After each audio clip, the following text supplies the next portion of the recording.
Good afternoon. My name's David Walker, and I'm Director of the School of Policy Studies here at Queen's.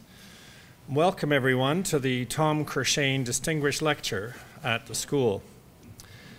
As we begin, I would ask that we all consider and always remember that we reside on the traditional lands of the Haudenosaunee and Anishinaabe peoples, and that we're grateful for that heritage and that reality.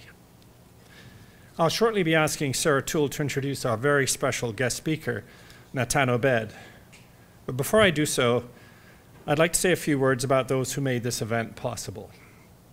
A special welcome to Margie and Tom Courchene and to Terry Courchene, their daughter.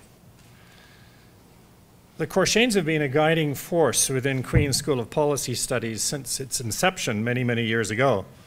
Tom, who's a globally recognized economist, was the inaugural director of the school, and his contributions to Queen's, this school, and public policy continue to be remarkable. The Margie and Tom Courchene Endowment Fund allows us to continue Tom's vision of building bridges between the academic and professional policy communities, engaging faculty, students, policymakers, politicians, and other leaders in discussion of major policy issues and challenges. Beyond that, I have to say that as an inexperienced and perhaps anomalous choice to be director of this school, I have been repeatedly grateful for Tom, who wanders unbidden into my office to provide advice, always well thought out advice on issues of today and tomorrow. So Tom, please never stop doing that. And thank you, all of you, for your generosity. I'll now turn the proceedings over to MPA 18 candidate Sarah Toole, who will introduce our special speaker.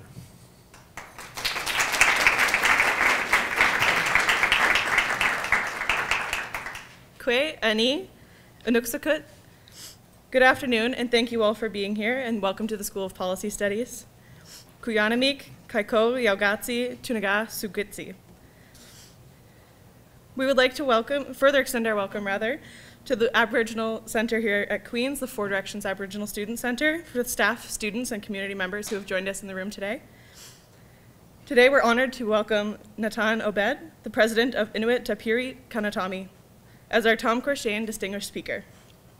Natan is from Nain, Newfoundland, and Labrador, and is the voice for Canada's 60,000 Inuit. Natan is dedicated to improving the well-being of Inuit in Canada, and for 10 years he lived in Iqaluit, Nunavut, and worked as the Director of Social and Cultural Development for Nunavut Tunngavik.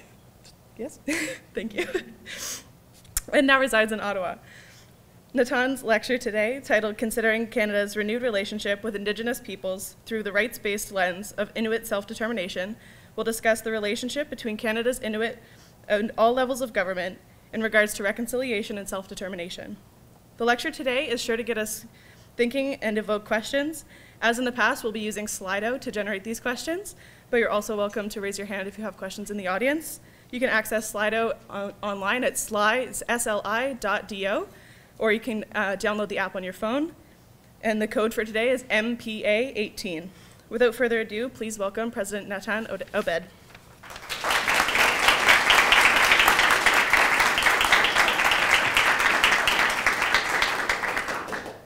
Thank you for that introduction, Sarah, and also thank you to Tom Courchene for underwriting this, this lecture series.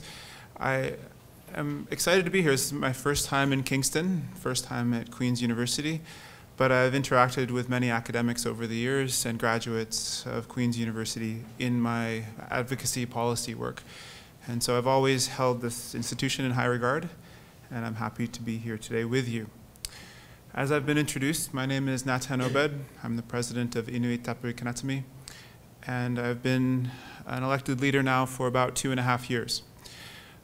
This isn't a path that I ever imagined that I would take, but after about 14 years of working in the policy realm and the management realm within Inuit representational organizations, I felt like I had something to give at the political level. And I went into this role before the government had changed. So I had imagined myself as president of Inuit Tapiriit Kanatami in a very different relationship with the federal government and thinking about what it is we were going to accomplish. I mention that because the thing that I thought we could do in a time of a poor relationship with the federal government was reassert our unity and use our self-determination and our governance model to ensure that Inuit are united across this country. I don't imagine that very many Canadians fully understand the Inuit democracy. Many Inuit still don't necessarily understand what it means to have an Inuit democracy that stands alongside a federal democracy or a provincial and territorial democracy.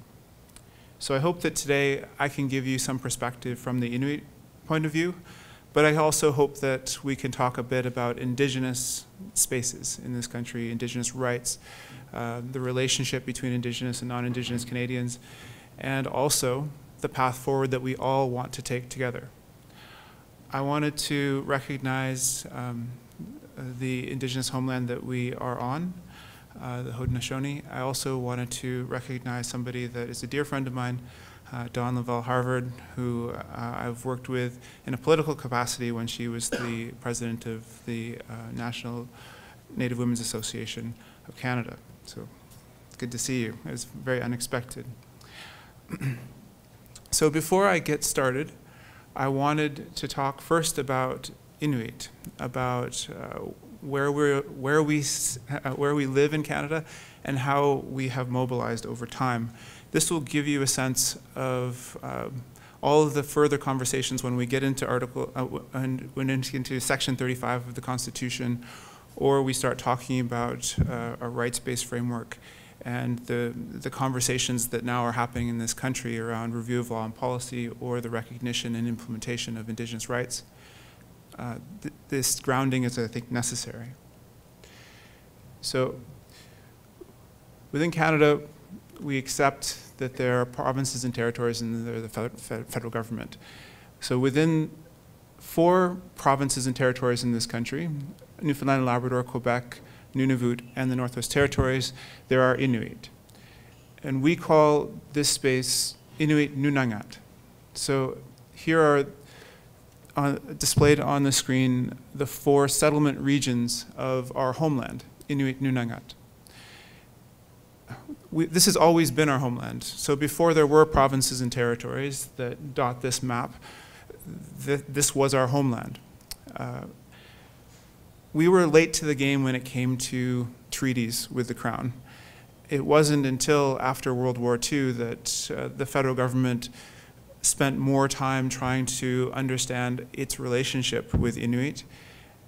Then it wasn't until the oil boom of the late 60s, early 70s in the Arctic and the Prudhoe Bay discovery in Alaska that the Canadian government started to think about the North in a exploration way for oil and gas and for other minerals. So our land claim agreements were signed between 1975 and 2004. And the first was in Nunavik in northern Quebec, and that was the James Bay Northern Quebec Agreement. Then the Inuvialuit Final Agreement created the Inuvialuit Settlement Region in the Northwest Territories, and that was roughly at the same time period that the Mackenzie Delta gas pipeline was being considered. And so you can see the first 2 agreements. In Nunavik, the James Bay Agreement was really focused on hydro development, and then in the west, the Inuvialuit was focused on oil and gas. And then Nunavut is its own thing, and it was almost 20 years in negotiation, and it is its own territory. So it is a public government, but the public government was created by Article 4 of a land claim agreement.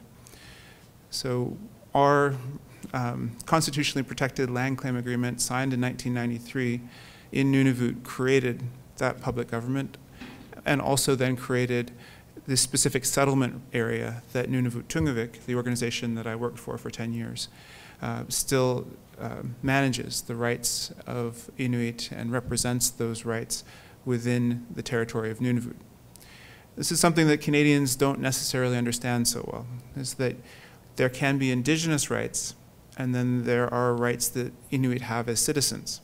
So Nunavut is a great example of that, where you have an ethnic majority of Inuit who constitute a public government structure, the territory of Nunavut. About 85% of all people who live in Nunavut are Inuit, but it is a public government, so anyone can run for public office, and the extent and scope of the government control is the entirety of the population. That also means that in implementing the land claim agreement for Nunavut, there is a necessity for an Indigenous representative organization, a rights-holding organization. So Nunavut Tunngavik holds the rights on behalf of Inuit. And that creates some really strange conversations sometimes when you have a public government with a majority Inuit population and then a representational rights-holding organization that sometimes disagrees with the direction of the public government. But that is just the way in which we have created our democracy and our structures that allow us to be participants within public governments, but also participants within our Inuit self-determination lens as well. And then the final agreement was signed in 2004, and that was, or implemented in 2004, and that was Nunatsiavut. And we went a different way in northern Labrador. We created a self-government. So of the 4 land claim regions, Nunatsiavut is the only self-government region. And that agreement was largely precipitated by the Voisey's Bay project, which was a large nickel cobalt mine that was discovered in the mid to late 90s, and then finally got the government of Newfoundland and Labrador interested in playing a meaningful role in land claims negotiations. So our political place and the boundaries of it have a lot to do with the Canadian interests, a lot to do with economic development, and then also corresponding to what we want, our self-determination. So we've leveraged our self-determination, but only when provinces, territories, and the federal government see it in their interests as well to come to the table and negotiate with us. And that's just part of the reality that Indigenous peoples face in this country, is that for all the rhetoric, for all the conversation about self-determination and the respect for the United Nations Declaration on the Rights of Indigenous Peoples, the reality that we have faced over time has been very different. And we do hope that we are on the precipice of complete change in the way in which this country imagines its relationship, and not just when it's convenient or when it needs to clarify rights, but because Indigenous peoples have rights, because those rights need to be understood and recognized and implemented in a structured way across this country. So I give you this background because I think it's important, not just for the Inuit perspective, but also just in thinking about Indigenous peoples all across this country. There are different realities that are just as complex and just as winding that lead us to 2018. These settlement areas constitute about 3.4 million square kilometers. So we have about 35% of Canada's landmass that is co-managed by Inuit. About half of Canada's coastline is within this settlement area space. And when I say settlement area, our modern treaties, our land claim agreements, basically follow similar structures. You have a settlement area, which is basically the entire traditional homeland of the specific Inuit group, one of our 4 groups. And then within that settlement area, you have specific Inuit-owned lands. And depending upon each of those land claim agreements, there's between, let's say, 16 and 18% of each of those settlement areas that Inuit own in fee simple. So like you own the land on your home, or if you own your home and own land around your home. So Inuit are one of the largest private landholding people in this country. The way that we have imagined these agreements being administered is through a collective. So our organizations, the 4 organizations that are rights-holding organizations for these land claim agreements, they manage all of the assets that are associated with these land claim agreements and with this land ownership on behalf of all Inuit within that region. So I'm a beneficiary of the Nunatsiavut agreement or the Labrador Inuit land claim agreement. And so therefore the Nunatsiavut government makes decisions on my behalf and on behalf of all other eligible beneficiaries based on the settlement area and based on the assets that we have. These things are also complicated, and it's taken me a long time to be able to even understand them myself, let alone tell a room, and expect you to understand as well. So please, if you're not entirely sure about what I'm talking about, I'm sure you're not alone, and also I've been in your shoes as well. I remember being an undergrad and first opening books and thinking about land claim agreements and the relationship between Canada and Indigenous people. And the first thing that I really struggled with was this idea of Aboriginal title. This idea that, and this is what our land claims agreements are based on as well, is this idea that we had Aboriginal title to the entirety of that 3.4 million square kilometer space. But that is not fee simple title. And it has no bearing on subsurface resources or the right to hunt and fish on those specific lands. That we would be under the jurisdiction or control of other peoples, and that we wouldn't actually own our land. And even when we have the admission from the federal government or provinces and territories that, yes, we have lived there and continue to live there, that our title to that land is somehow different and somehow less than fee simple. So one mine, like the Voisey's Bay mine, could have made Nunatsiavut Inuit some of the wealthiest Canadians. We might have some of the best school systems in the country. We might have been able to revitalize our language. We would be able to drive economic development through our own mines rather than having to latch on to other initiatives that are being pushed by outside interests. But that's not the way that it works yet.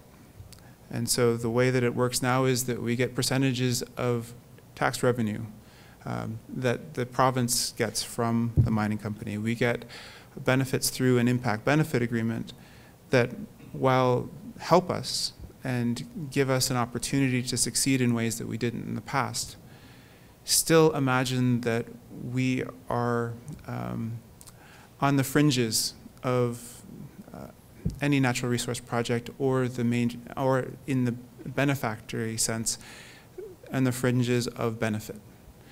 And that then drives a lot of our challenges in our socioeconomic status and also our relationship with Canadians. The narrative of us not being able to take care of ourselves or somehow in poverty and needing help. It's a dominant narrative within this country.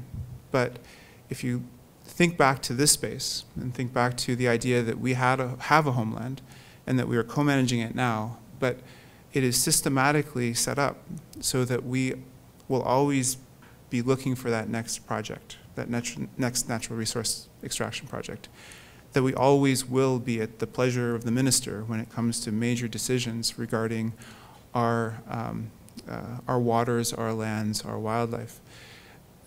It is a path towards self-determination. It is not the same thing as self-determination.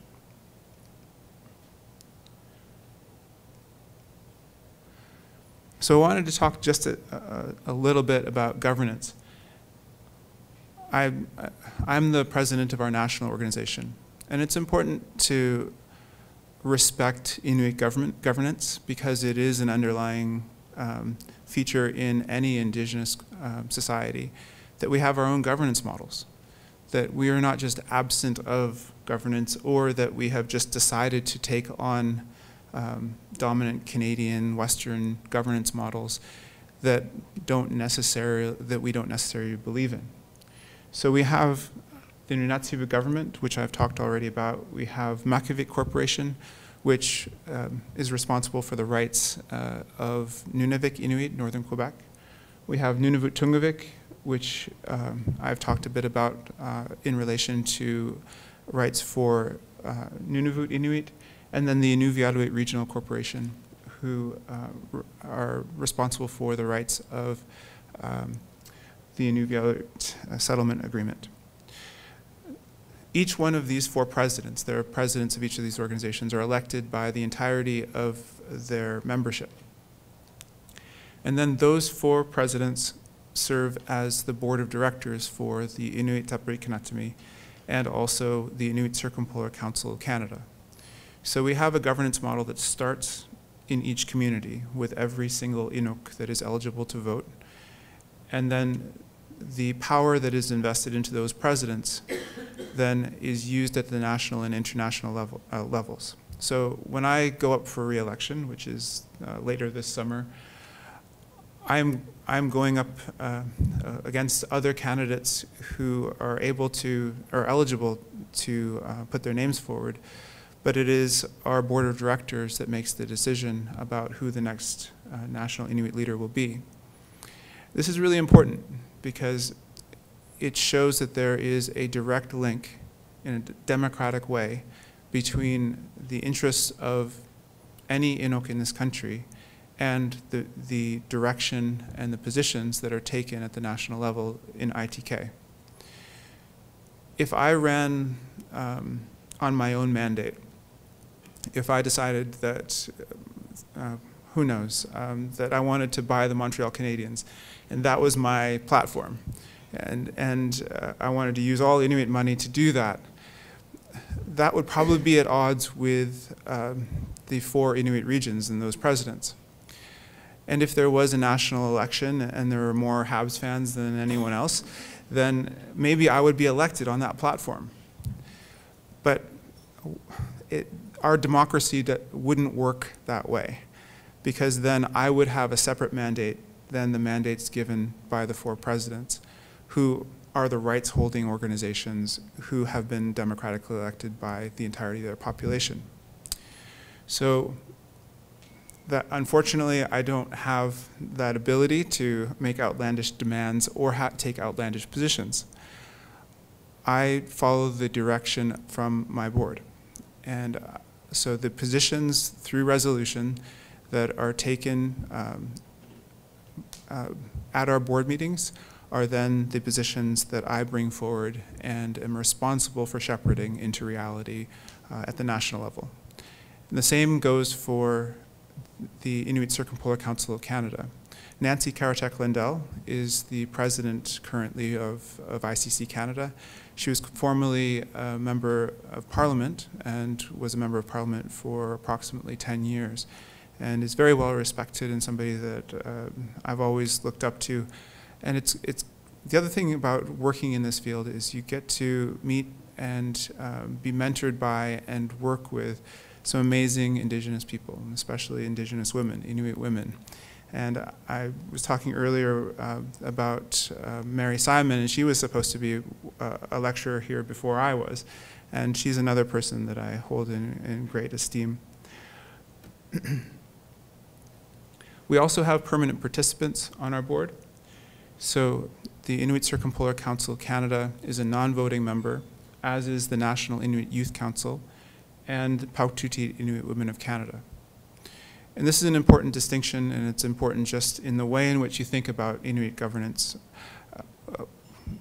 We want to keep the democratic structure of ITK intact, but we also need to hear the perspectives of youth, the perspectives of women, and then also we are a sister organization with ICC Canada, so having them on our board makes it more seamless between domestic and international work. So the presidents of these 3 organizations sit and can converse in any board discussions, but are non-voting members because it is just a categorically different type of organization, one that has the foundation of democratic elections from the entirety of a base versus those organizations that serve specific needs in specific parts of a population. It doesn't belittle those organizations, it just makes it very clear about their role within our democracy.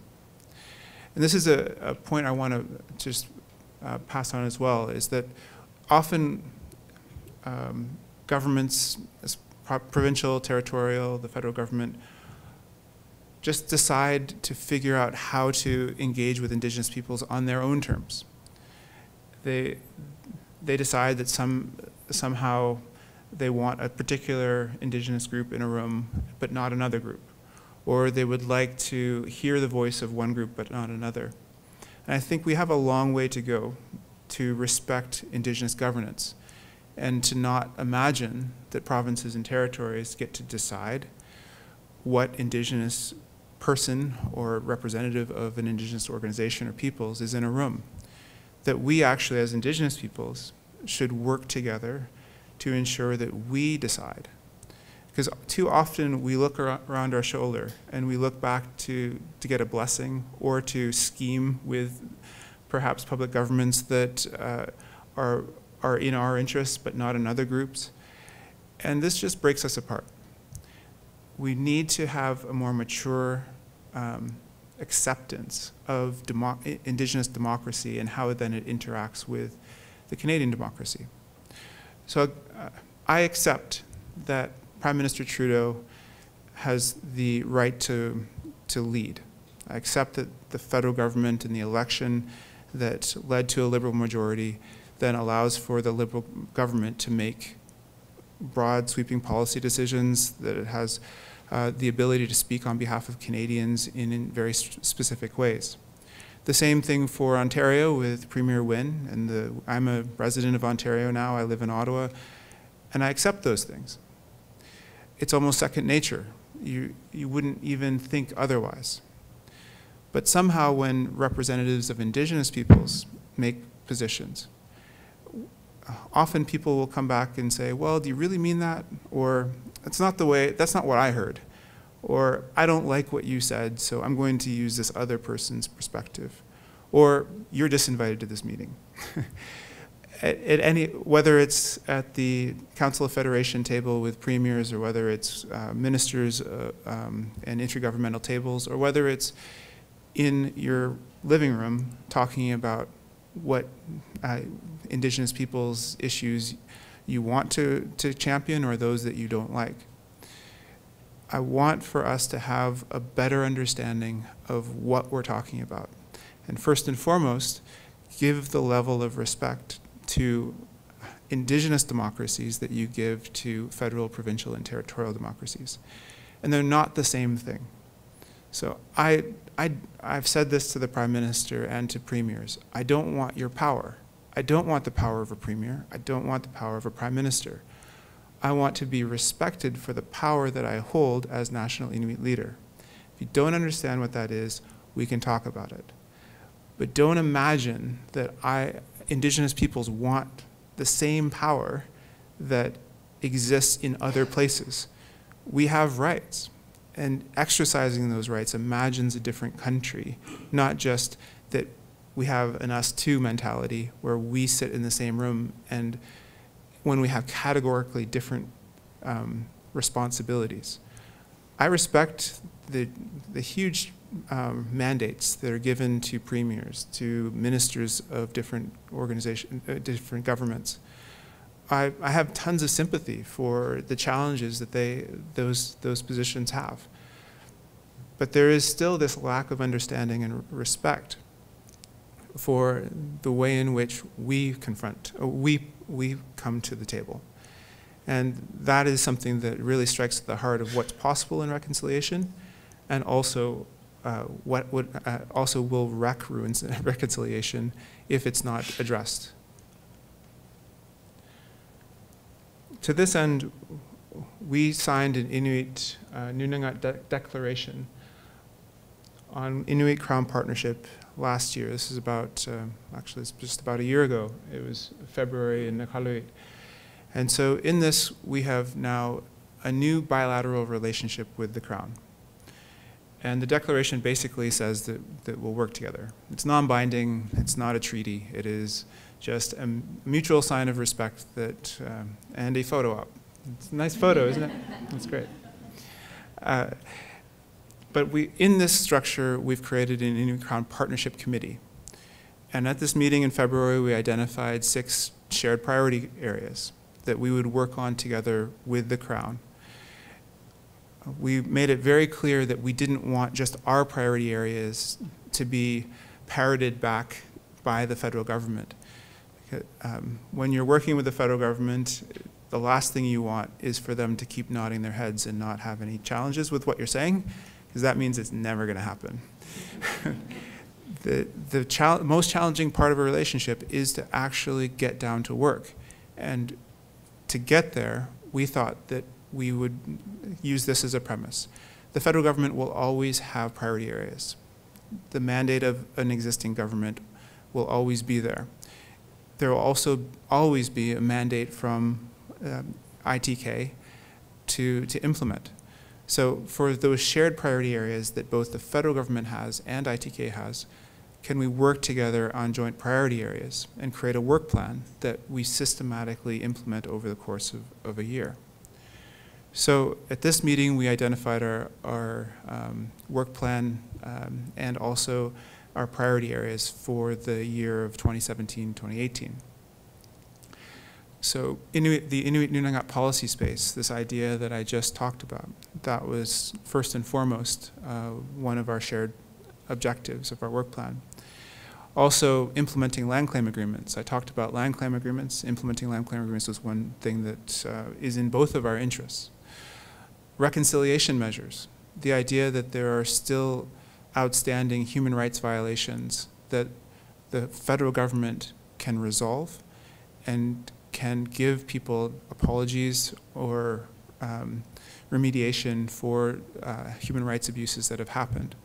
To think that with all the rhetoric, there are still court cases or Inuit that are wanting apologies for things like relocations or being forced to leave their families and go into specific, well, they're called experimental Eskimos, where there were Inuit that were taken from their communities who were tested and seemed to be bright. And so they were taken from their families, not in a residential school fashion, but to put into places like Ottawa or southern Ontario settings, and to see what would happen if they could actually learn like non-Inuit children could. So there are still these outstanding abuses that we are hoping over time we can resolve. And this is an area where I hope that between this partnership can leverage those responses. So the apology that happened in December to Indigenous peoples in Newfoundland and Labrador who went to residential school, that is a direct result of the work plan that we had and reconciliation measures in this partnership. The 10-year housing funding that was just announced in Budget 2018 is a direct result of this. The TB elimination work that we hope to do with the federal government is a direct result of these shared priority areas. So this is the way that we want to change the relationship at the federal level. We want to do things in a structured way. We want the federal government to respect our rights of self-determination and treat us like a respectful partner. Usually with the federal government, they like announcements, and they like meetings. So usually you'll have an announcement at a meeting. This is just a great thing for everyone. So there have been many times in the last 2 years where we actually have stopped announcements happening at meetings because they didn't happen in a respectful way. If you just come up with a number on an area of interest that is focused on Inuit, but you haven't talked about it with us, you have no idea how to implement it, then I'd rather not have that announcement. I would rather us do the work together to come to an announcement rather than have the federal government all of a sudden decree that in their best knowledge, they have now decided to do something in this way for us. That is an outdated model when it comes to working with Indigenous peoples, and I hope that it can change over time. It's amazing how much power is seen to be in holding on to the information and holding on to being the only person or the only people in government who know that something is happening on this day. Announcements and the quantity of funding and the way in which those funds are going to be spent, you just see it in budgets every single year. There's this big excitement and nobody knows what's going to happen. Why is that? Because the power of the ruling party to dictate how that money is spent and how people think about that money is the preoccupation.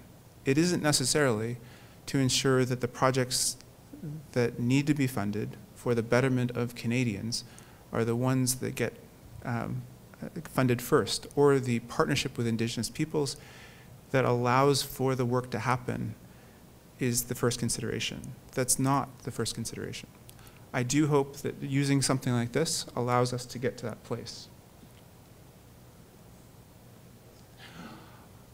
When we get money, and when we think about how money is spent in this country, the federal, and I'll keep with the federal government theme, we think of just things happening smoothly across this country.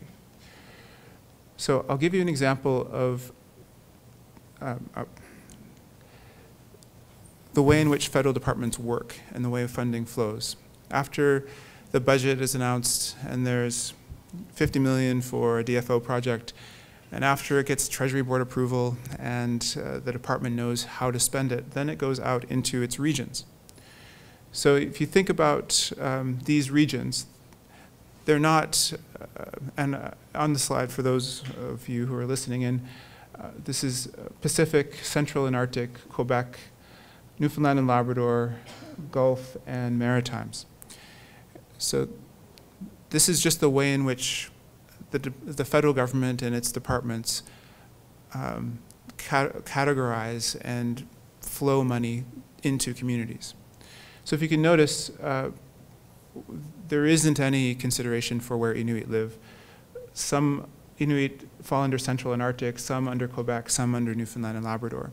And each one of these administrative structures then decides how it will interpret the federal funding envelope that it receives.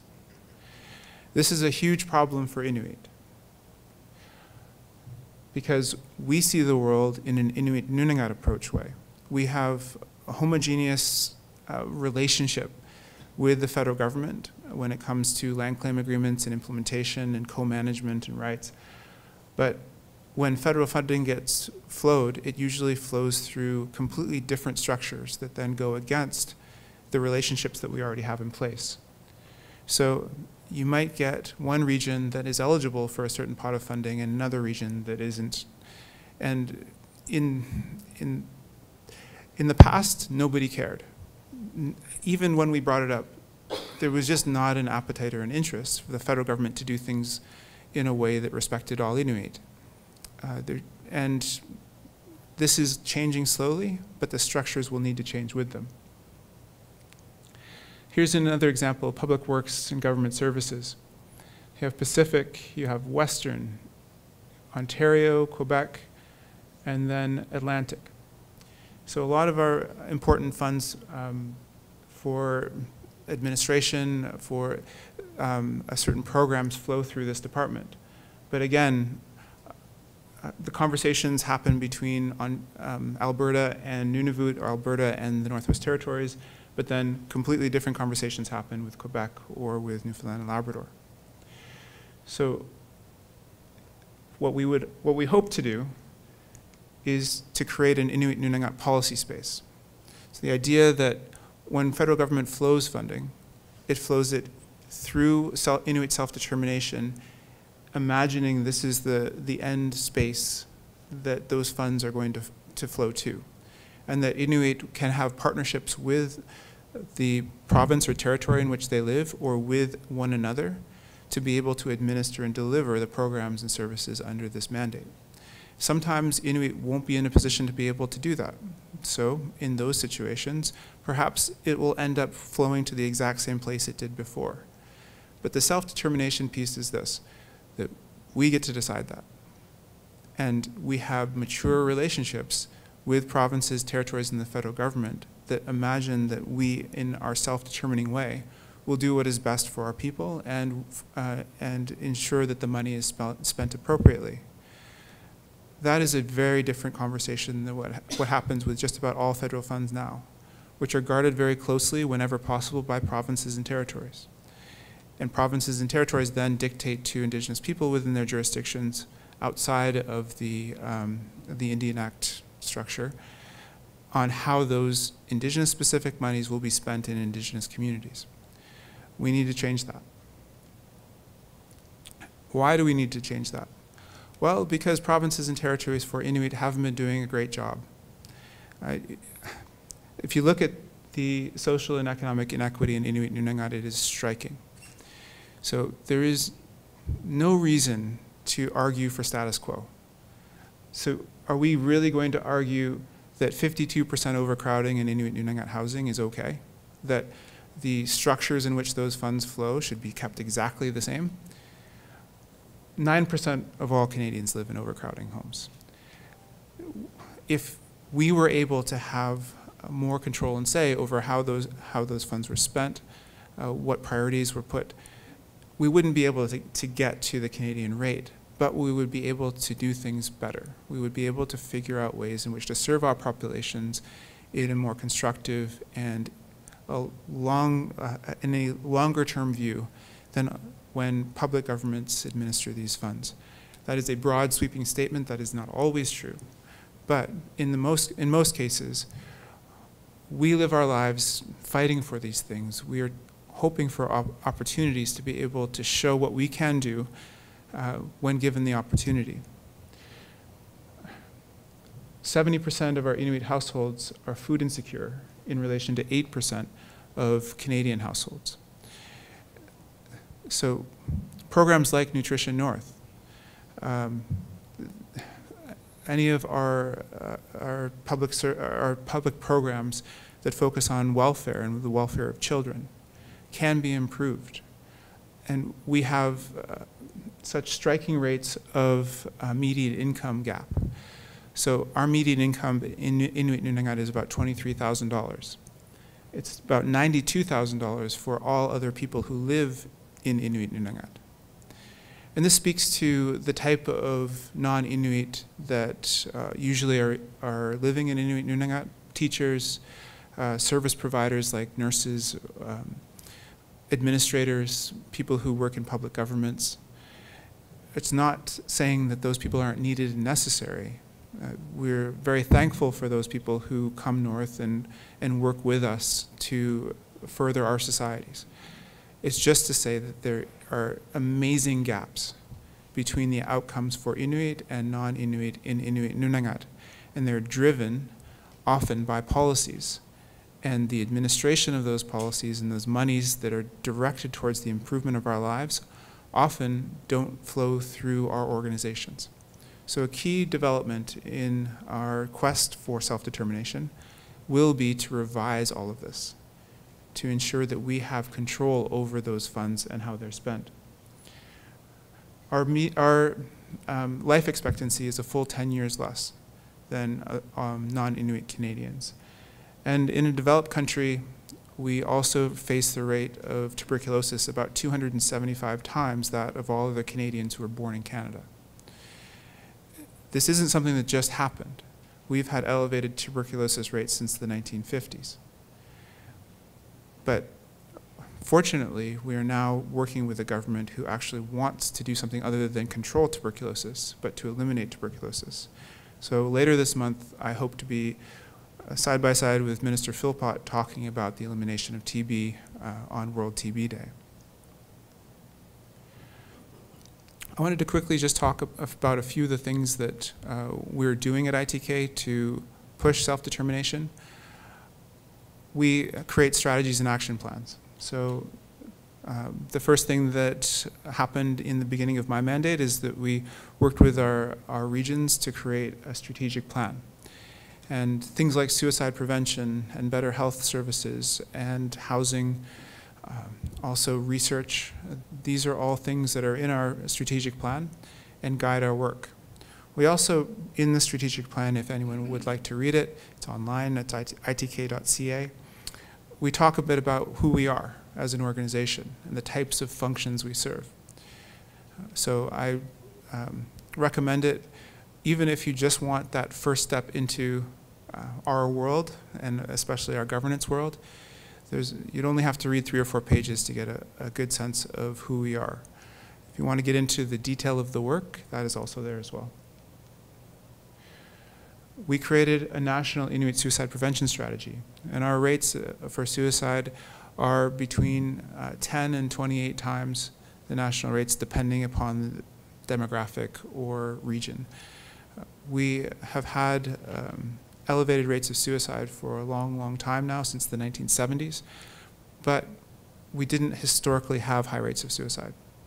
And that is something that is very reassuring to me, that we come from a resilient society. We come from a place where we do whatever we can to survive. And we have now a number of risk factors present in our lives that are manufactured through childhood that then place us at greater risk for suicide when our population becomes teenagers and goes into adulthood. So the work that we do at our organization, we try to have 3 lenses to it. The first and most important is Inuit specific, that no matter what we do and positions we take, that they are Inuit specific, that we have imagined the positions or the recommendations based on our Inuit population and what our Inuit population have told us. We also need to be globally informed. We go out and look anywhere and everywhere for best practices or for pathways to success. So whether we look for our suicide prevention strategy in Arizona for the White Mountain Apache and what they've done, or whether we look at a jurisdiction like Wales, or even a jurisdiction in Canada like Quebec. There are Indigenous peoples, there are public governments, there are governments that have done amazing things, and we need to learn from them. We also, the third principle here is evidence-based. And evidence-based doesn't mean that everything else is secondary. It plays alongside. It is a part of the consideration for all that we do. So we're in year 2 of our implementation of our suicide prevention strategy. It was the first strategy that was met with federal dollars on day 1. The federal government created announced $8 million towards the implementation of our strategy that ITK administers. This is also a way that we're changing and a way that we're self-determining.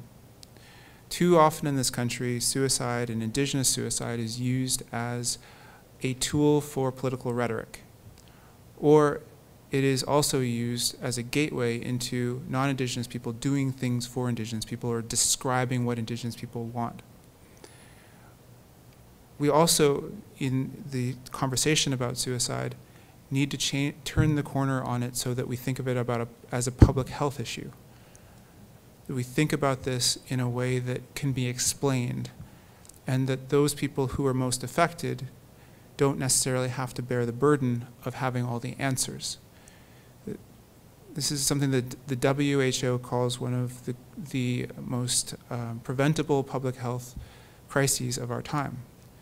And we need to think about it differently in the Indigenous context to make sure that we give room for evidence, that we give room for global information, and that we also do things that ensure that our Inuit population feel a difference when we do them. We also work on climate change, and the Pan-Canadian framework that was developed had key input from Inuit. We are not just canaries in an Arctic coal mine. We are people with public policy positions that were there not just to tell our story about how our climate is warming at 2, 3, or 4 times the rate of southern parts of Canada, but also to talk about what we need to do for mitigation, adaptation, curbing greenhouse gas emissions. We work internationally and domestically to ensure that we have an Arctic to give to our future generations, that our, as Sheila Watt-Cloutier says, our right to be cold continues to pass through generations over time.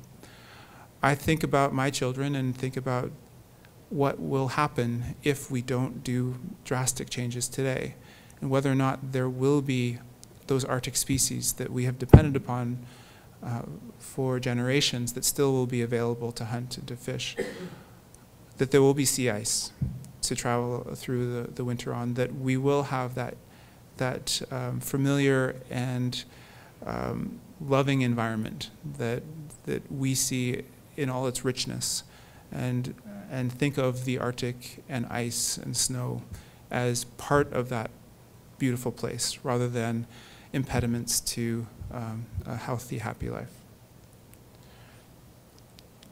And I wanted to just briefly talk in closing about the United Nations Declaration on the Rights of Indigenous People and the conversations that we've been having in this country around the recognition and implementation of Indigenous rights, whether that's policy and program review or whether that's thinking differently about the Indigenous homelands in which just about all of this country exists upon. We are in a time where the government is saying pretty massive things when it comes to a shift in the way Indigenous people are treated in this country. We need to understand what that means, and we need to meet that conversation head on. So the idea that under Section 35 of our Constitution, Indigenous peoples have rights, and those rights are upheld. They're not granted, just like land claims are not a gift to Inuit. Section 35 rights to Indigenous peoples are not gifts to Inuit. We hold them as Indigenous peoples. They are our right. And the United Nations Declaration on the Rights of Indigenous Peoples entrenches that. It was created because there was a gap in human rights conversations at the UN level in regards to Indigenous peoples, and I thank all of those tireless efforts from people like Chief Willie Littlechild and for Inuit, Daly Sambo Duro, who spent 20, 30 years fighting for the creation of the UN Declaration and then its implementation. But what's important in this conversation is the idea of what is Section 35. So in the Prime Minister's speech that he just gave in Parliament about 10 days ago, he talked about Indigenous people having to go to court to identify, or not identify, to breathe life into Section 35 rights. And that there's, if you imagine a box of rights, or perhaps in government speak, maybe a tray, and that you put these different court decisions in, Supreme Court decisions, and it piles up. And then that is your sum total of your Indigenous rights in this country. And there are many more that are undefined, and then have really no bearing within society. So our right to educate our children in our Indigenous language, it's a right under the UN Declaration. But without Supreme Court cases, without some level of understanding of what defines that right and where it's applied in the country, then it's as if it doesn't necessarily exist at all. So the conversation that we need to have now is how can, in short order, we take this very well-meaning government position of definition of rights, and then also the endorsement without qualification of the United Nations Declaration, and move to a place where we don't need the courts, where we can understand Indigenous rights as sitting alongside other human rights in this country. You wouldn't say that somebody who has a disability all of a sudden does not have the right to other human rights. And just because they have those rights as a disabled person in this country, then they lose all others. So why is it that when we think about Indigenous rights and Section 35 rights, that often we think, well, then how can you also have rights as a Canadian citizen or as an Ontario citizen? Why do you get all of these rights?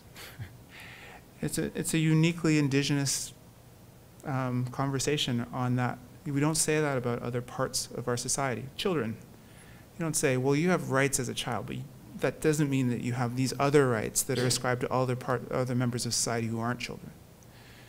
We need to get beyond the limitations in our brains about how we think about Indigenous people in this country. And Section 35 is a really great place to start because it's simple until we put all of the different relationships on top of it. I think we can peel a lot of that back and get back to simple places. The respect that we have for one another as people, the respect that Canadians can have for Indigenous peoples, and the expectation that the Crown would have honor in its dealing with Indigenous peoples, and that we would have to find a new way forward today. I've taken up more time than I had imagined, but I had a lot to say. I really appreciate your willingness to listen and to understand more about Inuit. I understand that we'll have now a question and answer part, but thank you so much for the opportunity to speak to you today.